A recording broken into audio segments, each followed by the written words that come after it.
স্টেতে আপনাকে স্বাগত জানাচ্ছি। এই ভিডিওতে আমরা আপনাদের দেখাবো কিভাবে হাউসকিপিং ম্যানেজমেন্ট করতে হয়।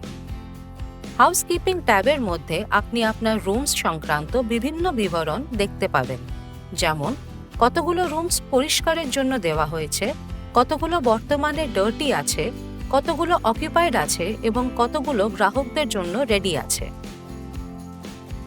যেমন এখানে পরিষ্কার করার জন্য তালিকাভুক্ত 229টা রুমস তাদের নির্দিষ্ট রুম নম্বর সহ আপনার স্ক্রিনে দেখা যাচ্ছে।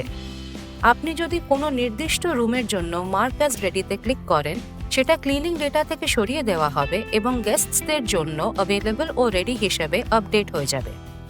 এরপর যদি ডার্টি সেকশনে ক্লিক করেন, তাহলে আপনি সেই সব রুমস দেখতে পাবেন যেগুলো বর্তমানে পরিষ্কার করার জন্য মার্ক করা হয়েছে। যদি আমরা কোনো রুমের জন্য মার্ক অ্যাজ ক্লিনিং নির্বাচন করি, তাহলে সেটা এই সেকশন থেকে ক্লিনিং সেকশনে চলে যাবে। অবশেষে আপনি নির্ভুলভাবে মনিটর করতে পারবেন যে বর্তমানে কতগুলো রুমস গ্রাহকদের দ্বারা অকুপাইড আছে এবং কতগুলো নতুন অতিথিদের জন্য রেডি আছে। এইভাবে আপনি মেটাস্টেতে সহজেই হাউসকিপিং ম্যানেজ করতে পারেন।